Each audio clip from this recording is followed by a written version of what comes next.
Hello everyone, welcome back to Julie's Cookbook. ഇന്ന് ഞാനൊരു easy rice റെസിപ്പിയുമായിട്ടാണ് വന്നിരിക്കുന്നത്. Butter garlic rice.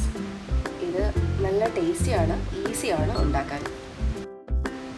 ഇത് ഉണ്ടാക്കുന്നതിനായിട്ട് ആദ്യം ഒരു പാൻ എടുത്ത് ചൂടാക്കുക. അതിലേക്ക് ബട്ടറും ഓയിലും ആഡ് ചെയ്യുക. ബട്ടർ നന്നായി മെൽറ്റ് ആയതിനു ശേഷം ചോപ്പ് ചെയ്ത് വെച്ച ഗാർലിക്കും ഓണിയനും ആഡ് ചെയ്യുക. നന്നായിട്ട് സോട്ട് ചെയ്യുക. അതൊരു ലൈറ്റ് ഗോൾഡൻ ബ്രൗൺ കളർ ആവുന്നവരെ കുക്ക് ചെയ്യുക.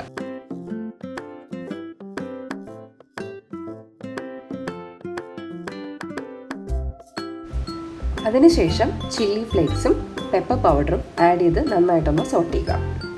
അതിനുശേഷം കൂൾ ചെയ്ത റൈസ് ആഡ് ചെയ്ത് നന്നായിട്ട് മിക്സ് ചെയ്യുക.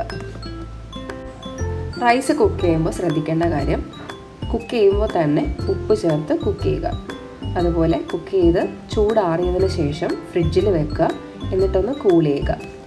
എങ്കിൽ മാത്രമേ ആ ഒരു ടേസ്റ്റും ടെക്സ്ചറും ഒക്കെ കിട്ടുള്ളൂ. ഇത് വളരെയധികം ടേസ്റ്റി ആയിട്ടുള്ളൊരു റൈസാണ്. ഇതിൻ്റെ കൂടെ കഴിക്കാനായിട്ട് കറി ഒന്നും ആവശ്യമായിട്ടില്ല.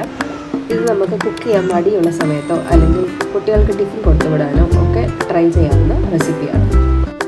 കൊറിയാണ്ടർ ലീവ്സ് വെച്ചിട്ട് ഗാർണിഷ് ചെയ്യുക. ഇനി ലോ ഫ്ലെയിമിൽ വെച്ച് പാൻ അടച്ച് വെക്കുക. ഒരു 5 മിനിറ്റ് അങ്ങനെ ഇരിക്കട്ടെ. അതിനുശേഷം തീ ഓഫ് ചെയ്തിട്ട് ഒരു 10-15 മിനിറ്റ് കൂടെ ഒന്ന് വെക്കുക. നമ്മുടെ ബട്ടർ ഗാർലിക് റൈസ് ഇവിടെ റെഡി ആയിട്ടുണ്ട്. ഈ റൈസ് റെസിപ്പി എല്ലാവരും ട്രൈ ചെയ്ത് നോക്കണം. ഇഷ്ടമായെങ്കിൽ ലൈക്ക്, ഷെയർ ആൻഡ് സബ്സ്ക്രൈബ്.